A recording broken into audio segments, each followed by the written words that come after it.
आम्हाला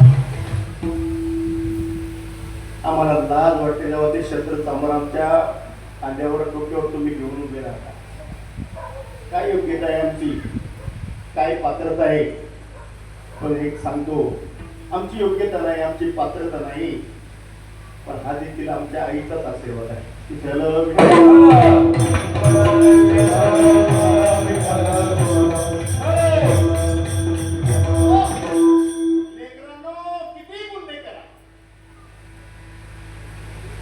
पोटात धरण्याचं इकड तिकड जगाच्या पाठीवरती म्हणजे माय. कंसाने अक्रूराला पाठवलं, जा राक्षस पाठवून तू मरत नाही ना, त्याला आपल्या प्रांगणामध्ये घेऊन या. महाराज अक्रूर निघाला, सुवर्ण जडीत रथ घेऊन ज्यावेळा नंदराजाच्या वाड्यासमोर उभा राहिला, त्यावेळेला ही बातमी गोकुळवासियांना कळाली. आणि सगळ्या गोकुळातल्या जवळणी गोपाळ त्या ठिकाणी आले आणि विचारलं की कुणाचा रथ हा, कशा करता आला? त्याला कळालं आपला प्राण, आपला सखा, आपलं लेकरू घेण्याकरता हा अक्रूर आलेला आहे. महाराज अक्रूराला विनंती करतात, ही बालगोपाळ राजा, आमच्या सौकड्याला घेऊन जाऊ नको. माये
कान्हा जाऊ नको. पण कान्हाने ऐकलं नाही, ऐकलं महाराज. कान्हा निघून गेला. एवढा जरी अपराध केला तरी तो यशोदा मातेनं नंदराजाने आपल्या पोटामध्ये घेतला. लेकरांनो, किती गुन्हे करा, आई पोटामध्ये घालत असते. आणि मला वाटतं या महाराष्ट्रामध्येच नाही तर भारतामध्ये किती अपराध करतात माणसं, किती अपराध करतात माणसं. पण सगळे अपराध आपल्या पोटात घालतात ते संत असतात. ज्याप्रमाणे आई आपल्या सगळ्या लेकराचे अपराध पोटामध्ये घालते, त्याप्रमाणे या समाजाने ज्ञानोबा तुकोबाच्या नाथ बाबाच्या काळामध्ये किती अपराध केले, किती गुन्हे केले. जगद्गुरु तुकोबारायला गाडवावर बसवलं. लहान अपराध या, अरे तुम्हाला फक्त एक शिवी देऊ द्या, तुमची काय अवस्था आहे पहा. आणि माझ्या तुकोबारायला गाडवावर बसवलं आणि दिंड काढली. मला कपड्यामध्ये चपलाच्या जोड्याच्या माळा टाकल्या. सगळ्या गावावर दिंड काढली. माझ्या तुकोबाराने प्रशब्द बोलली नाही. जसं आईचा अंतःकरण तसं संतांचं अंतःकरण असतं राजा. शांती ब्रह्म एकनाथ महाराज एकदा धुकला का तो येऊन वेळा अंगावर थोपतोय आणि माझे नाथ बाबा गंगेवर जाऊन स्नान करतात. एवढा अपराध केला, एवढा गुन्हा केला, पण नाथ बाबांनी त्याला काही शिक्षा प्रसाद देऊनी मुक्त केला. महाराज अधिक मास चालू आहे. आपल्या प्रत्येकाच्या घरी एकदा दोनदा चारदा पुरणपोळ्या नाही का, दोन्ही पाहुणे रावळे, किती आनंद आहे. आणि एकदा फक्त माझ्या माऊलीला आईची आठवण झाली. संत काय असतात, आईची आठवण झाली. आई असती तर पुरणपोळी केली असती. फक्त एवढं मनामध्ये विचार आला आणि मुक्ताबाई जवळ तो बोलून टाकले. मुक्ताबाई म्हणजे दादा मला नाही आईसारख्या मोठ्या मोठ्या पोळ्या करता येणार, तुम्ही छोट्या छोट्या करते दादा तुझ्या करता. आणि म्हणून माझ्या ज्ञान दादाला पुरणपोळीची इच्छा झाली, इच्छा पूर्ती होण्याकरता कुंभारवाड्यामध्ये गेली. आणि कुंभारवाड्यामध्ये गेल्यानंतर सगळ्यांनी दार बंद करून घेतले. पण एक दयाळू कुंभार त्यानं दार उघडलं आणि माझ्या मुक्ताईला छोटस खापर दिलं राहिलं. आणि ते खापर घेऊन आनंदामध्ये मुक्ताबाई रडत निघाली. माझ्या ज्ञानदादाला आज मी पुरणपोळी करून दिला आणि मला आनंदामध्ये उड्या मारत निघाली. पण तेवढ्यामध्ये हा धर्म मार्ग विसोबा खेचर घोड्यावरून आला आणि माझी मुक्ताबाई आनंदामध्ये जात जाणारी पाहिली आणि सगळे मुक्ते थांब पुढे निघाली. काका माझ्या ज्ञानदादाला पुरणपोळी खाण्याची इच्छा झाली, मांडा खाण्याची इच्छा झाली, ते खापर घेऊन चालले. तुम्हाला संन्यासाच्या कारणाला मांडे खाण्याची इच्छा कशी कशा होते रे? मरत का नाही तुम्ही? महाराज त्या घोड्यावरून तशी फुटाचे लाट घातली हो. ते खापर खाली पडलं. तिकीट मुक्ताबाई सरळ लागली. काका अहो ज्या आई वडिलांनी अपराध केला ते आई वडील तर भयांत प्रायचित्त घेऊन गेले. आम्ही काय अपराध केला आम्हाला साठी पुरणपोळी सुद्धा खाऊ देत नाही. मुक्ताबाईंना या समाजाने माऊली ज्ञानराजाला मांडे खाण्याची इच्छा पण ती सुद्धा पूर्ती केली नाही, पूर्ण करून केली नाही. एवढे अपराध केले समाजाने त्यावेळेला. पण माझ्या ज्ञानराजाने सगळे अपराध पोटामध्ये घातले आणि त्यांच्या उद्धाराकरता ज्ञानेश्वरी आणि पाठ अमृतानुभव चांगदेवपासाठी त्यांच्या उद्धाराकरता निर्माण करून ठेवली. आईचं अंतःकरण जसं असतं राजावर तसंच अंतःकरण माझ्या संतांचं असतं. आई काय असते आपण आपल्या आईचा अनुभव घ्या. मी माझ्या आईचा केलेला पूर्ण तुम्हाला सांगतो. घरची गरिबी होती. माय दुसऱ्याच्या कामाला जायची आणि वडील दुसऱ्याच्या सालाने काम करायचे. लहानपणापासून अगदी पहिल्या वर्गापासून तर 10व्या वर्गापर्यंत कधी शनिवार आणि रविवार मला सुट्टीचा मिळाला नाही. का तर मायने सांगितलं होतं, राम जर तुला शिकायचं असेल, मोठा साहेब व्हायचा असेल तर तुला तर शनिवारी आणि रविवारी माझ्या बरोबर निंदायला यायला पाहिजे, कृपायला.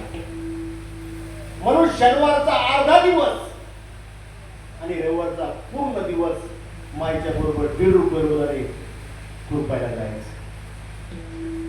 आता पूर्ण दिवस जर भरला तर 1.5 रुपये मिळायचा आणि शनिवारचा अर्धा दिवस जर भरला तर 12 मिळायची, 75 पैसे मिळायचे. तर मायला वाटायचं 1.5 रुपये मिळावा आणि माझ्या रामचं चांगलं शिक्षण व्हावं. म्हणून माय काय करायची, राम तू 12 वाजता शाळेमधून सुटला की 12 वाजता शेतामध्ये यायचं डायरेक्ट मी भाकर घेऊन जाते आणि दुपारपर्यंत जे तास आहे जे काम आहे ते मी सकाळी करून घेते. माई सकाळी 7 वाजता ग्रुपायला जायची, बाकीच्या बाया 10 वाजता यायची. 7 वाजेपासून बाया येईपर्यंत 10 वाजेपर्यंत बायला ते माझं 1 तास 12 वाजेपर्यंत तर गुरकून घ्यायचे. आणि मी आलो शाळेतून भाकर खाल्ली की ते तास घ्यायचं, म्हणून मला 1.5 रुपये मिळायचा. असे बरेच शनिवार रविवार गेले. पण एक दिवस मित्र म्हटले, राम अरे उठला शनिवार की चालला कामाला, आला रविवार चालला कामाला, अरे तुझं बालपण आहे का काय, चल आज आमच्या बरोबर खेळायला. म्हणजे नाही रे, माय भाकर घेऊन गेली. पण लेकरांनी ऐकलं नाही, पोराने ऐकलं नाही. नाही रे म्हणजे चल पण झालं मध्ये तुझं. महाराज ऐकलं त्या मुलांचं मित्रांचं आणि त्यांच्या बरोबर गेलो. त्या तलावामध्ये पोहलो, अशी मजा मस्त बागडलो आणि आता घरी निघालो. दुपारच्या 12 वाजून गेले. माझी तिकडे वाट पाहते, राम आता येईल मग येईल, आता येईल मग येईल. 1 वाजला पण राम येत नाही म्हटल्यानंतर मायनं ते तांची घेतलं होतं ना माझं, ते सोडून दिलं. आता म्हटले राम येत नाही. आणि मी इकडे मित्राबरोबर शेतात शेंगा खाय, मोरं खाय, बिबे खाय, पण पोट भरते का महाराज? भूक लागली कडाक्याची, पोटामध्ये अन्न नाही. आणि घरी गेलो आणि घरी गेल्याबरोबर चुलतीनं मला पाहिल्याबरोबर, हे चांडाळा, अरे माय सकाळी 7 वाजता भाकर घेऊन गेली आणि तू बोंबलत चालला घरी, जा तिकडे वावरात. पण तोपर्यंत 2 वाजून गेले, 3 वाजत आले. नाही माय, आता जर गेलो तर काय फायदा होणार, वेळ होऊन गेला. पण चुलती सांगते, मी ऐकत नाही, मी ऐकलं नाही. दिवस भरला आणि संध्याकाळी माय शेतातून घराकडे निघाली. मला अजूनही ती दिसते. मला डोक्यावर त्या गाईचं जे वासरू होतं, त्या वासऱ्याकरता कवळ्या गवताचा भारा डोक्यावर, आता कमरेवर पाण्याची भरलेली कळशी आणि माय त्या शेतातून घराकडे येत होती. मी दारामध्ये उभा होतो आणि मनाला म्हणत होतो, राम आज तू मायचा फार मोठा गुन्हा केला. आणि ती सकाळी 7 वाजता गेली तुझ्या करता. माय जशी जशी जवळ येत होती तसं तसं माझं अंतःकरण भरून आलं. डोळ्यातून आनंदातून त्याला महाराज सळसळ कापू लागलं. डोळ्यातून आनंद, गंगा यमुना सुरू झाल्या. जशी माय जवळ आली, भारा खाली टाकला, माग वळली माझ्याकडं. मला मार मार मारणार तुला, आज सुट्टी नाही. आणि जशी माय माग फिरली आणि जशी जवळ आली तशी आंबरला बोलला, मा मारू नको, मी तुझा अपराध केला, मा पुन्हा असं करणार नाही, मारू नको. मारलं नाही आणि छातीला कवटाळलं आणि अंबरला बोलला, सांडाळी 1.5 रुपयासाठी लेकराला उपाशी मारतो. मला छातीला घेतलं, तीच रडू लागली.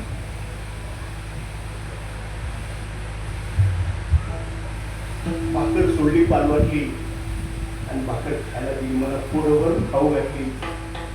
पण त्या दिवशी माय मात्र उपाशी राहिली. चांडाळी लेकराला उपाशी ठेवण्याचा दिवस काय अधिकारी तुझा अन्न खाण्याचा? मला माय अरे अपराध केला मी आणि शिक्षा भोगते माय. तसं महाराज आपण अनेक अपराध केले, अनेक अपराध आपण करतोय, समाज करतोय. तेही तिथले संत मायबाप, सद्गुरू मायबाप आपल्या पोटामध्ये घालतात आणि लेकराचं हित जपण्याचा प्रयत्न करतात.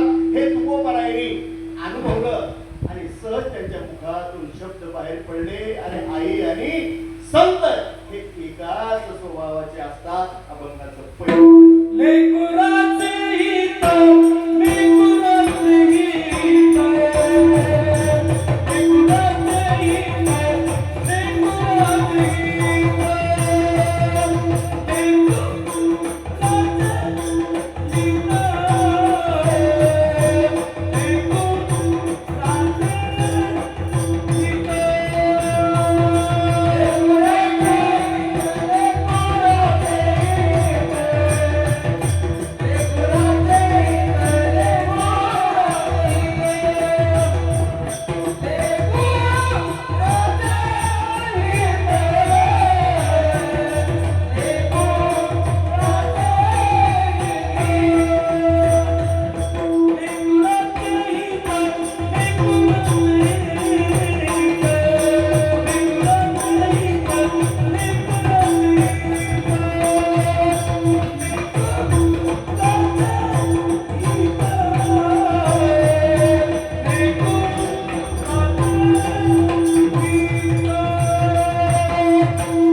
गुराचे हित जाणे माऊलीचे चित्त.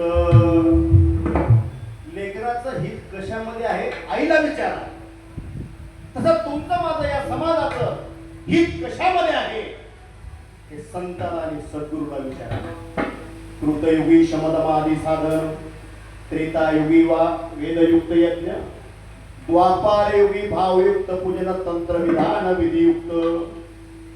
कृत त्रेता द्वापार युगामध्ये भगवत प्राप्ती करता जप तप यज्ञ करावी लागत होती.